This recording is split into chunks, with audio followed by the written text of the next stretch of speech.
The last thing I'll point out is positioning. If you are closer to the mic, that's generally better. It's better to record relatively close. Some people try to record a little far away and they wonder why they don't have great sound. Now you'll notice here I've got this mic on this camera here, and I'm a little far away from it. If I was recording music, I would want to be right up into it. So get as close as reasonable as you can get, and realize that the further away you get, the more extraneous sound you're going to pick up, and that's going to be bad for your recordings. At the same time, don't get too close. There's a thing called polarity, and some of you may already be familiar with this, but microphone polarity. Every microphone has a designed area around it where it picks up sound. A lot of these microphones, if you are too close, it's a cardioid polarity. It's like a heart. If you are too close, then it's going to pick up a lot more of that bass because it's designed to kind of circle around, and that is not going to sound very great on a recording unless you're going for that kind of sound, which, hey, be my guest. But the point is, you want to make sure that you're not so close that you're like right in that polarity. You would much rather be in such a way that the polarity kind of wraps around and is reaching your lips and you can just sing into it. That's where the pop filter can come in again. I generally like to record my vocals roughly 8, 9, 7 to 9, depending on what I need, inches away from that microphone. And what's great is that this pop filter can keep me from getting too close naturally. And if I was working with a vocalist, or you're working with a vocalist, these are all things you can tell them when you're trying to record them. So here I am, I've got about 4 inches between the pop filter and the microphone, and I got about another 4 or so between myself, and then this is most often where I would record. The last important thing to understand, and again, this is something you can tell your vocalists or tell yourself when you're recording your vocal. The closer you are, the more movement will swing how much sound is being picked up by that microphone. If you're further away and I move like this, it doesn't matter as much as if I'm right up in here, because it multiplies it. And you want an engineer's worst nightmare, or you want to create a headache for yourself, have a singer who really gets into it and is swinging all around recording the vocal.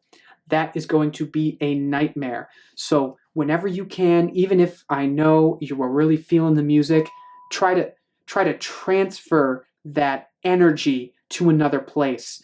Tap your foot or something, or if you need to move your hand or do something like that, transfer it elsewhere. Don't let it get into your neck or your waist or whatever it would be. That is not going to be good. You don't want to do that.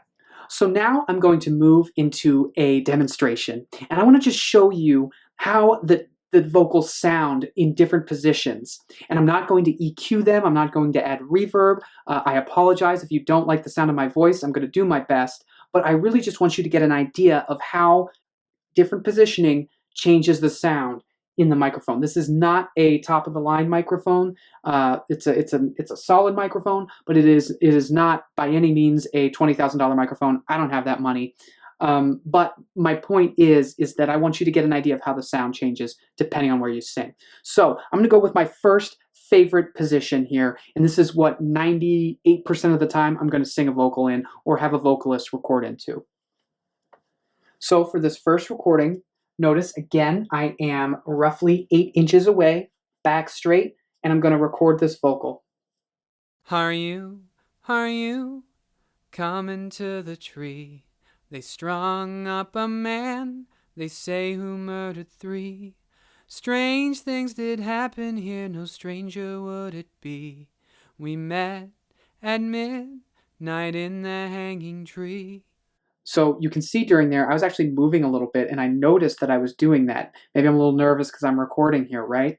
But my point was, whoa, keep that together. That was something that maybe I would redo if I was recording it seriously, because I moved a little bit. I'll see how the waveform turns out, but that is just a note there. The second position I'm going to go into here, and I'm going to move this back so I can step one back, is I'm about 8 inches here, but if I take a step back, add about a foot to that, maybe a little less, then I'm going to get a lot more of the room. Now, most people do not want that. They want a close vocal, one that sits right next to the listener and is really intimate and warm. But some people, if you're going for more of a live sound, or maybe you really like the acoustics of the room. Personally, I've done some work in this room, but I don't necessarily love the acoustics of it. If that is the case, if you really feel that you really want that great sound, you really want to pick up more of the room, you can absolutely step back and record the vocals. So again, about 8 inches here. One step back. So I'm pretty far away, but I'm going to go ahead and record it again. Here we go. Are you coming to the tree? They strung up a man, they say, who murdered 3. Strange things did happen here, no stranger would it be.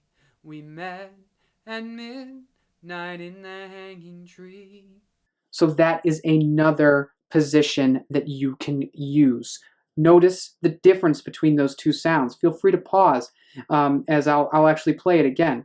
Are you coming to the tree?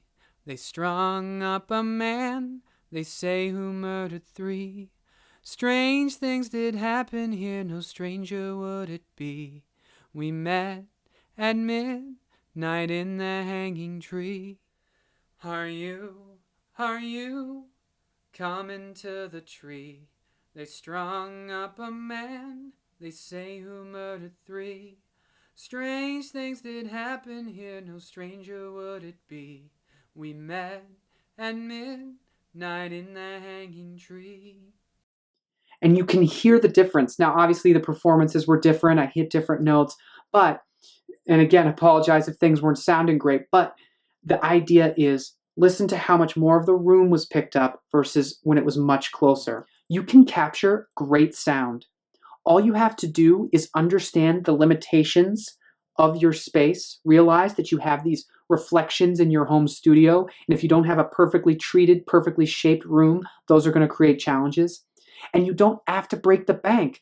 You can use a vocal shield, or you can use pillows and blankets and things like that to get a more intimate sound. I didn't demonstrate using a blanket, but if I did, you would hear a more intimate sound. That's my advice for you today. So go out and record some great music. Thanks.